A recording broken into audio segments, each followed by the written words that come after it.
The introduction is the first paragraph of your essay, and its goal is to set your reader up to understand your argument. The introduction has 3 main sections plus a transition. In your hook, you'll capture the reader's attention and make them want to keep reading. The context or background section will make sure your reader has enough background knowledge about the topic to understand your argument. Then, you may need to transition to your claim, where you're going to state your position clearly and preview the reasons you'll use to support your argument. Remember, you have already written your claim statement. It's written across the top of your essay organizer. For this video, you'll be writing an introduction to an essay about whether to ban the sale, that means make it illegal to sell, single-serving plastic water bottles in Seattle. The essay will be taking the position that we should ban the sale of these bottles because they waste resources, pollute the environment, and pose risks to public health. The hook is the first few sentences of your introduction. Your goal is not only to catch your reader's attention, but also to steer them towards your position. Here are 5 different ideas for hooks, and you can combine them like using a startling statistic as part of an anecdote or question.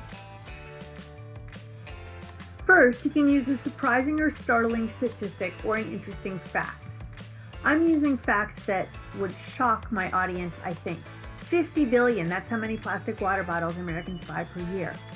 Or, globally, humans buy 1 million bottles of water per minute. I'm trying to make them say, wow, that's crazy. Remember, you don't want to use a fact that you plan to use as evidence in your essay. You don't want the same fact to appear in a later paragraph. That's repetitive.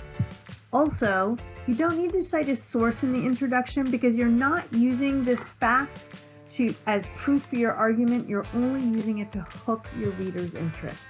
So don't repeat facts and don't cite them in your introduction if you use a statistic or fact as a hook. The second technique is to use a quote from a famous person or some reference to pop culture. Everyone here knows the brands mentioned in this hook. Move over Cola Wars. It's no longer Coke versus Pepsi. Now it's Dasani versus Aquafina. Bottled water is big business. Number 3, use your narrative skills. Tell a personal story, or use some dialogue between characters, or paint a picture of a scene. Water here, fresh cold water, the vendor yelled. Whether you're at the ballpark or the beach, whenever you're hot and sweaty, there's nothing like cold water delivered to your seat or blanket. But what's the cost of this privilege? It's much more than the $2 cost of the beverage.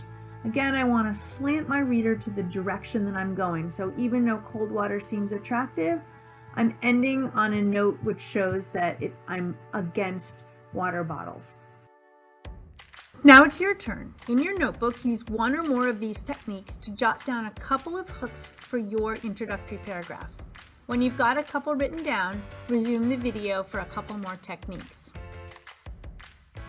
Another technique is to begin with a single word, hydration, and then go on to either define that word or explain how it's important to your essay as a concept word. Health-conscious Americans are more aware than ever of the importance of pure, fresh water to maintaining a healthy lifestyle. We are carrying bottled water everywhere we go these days.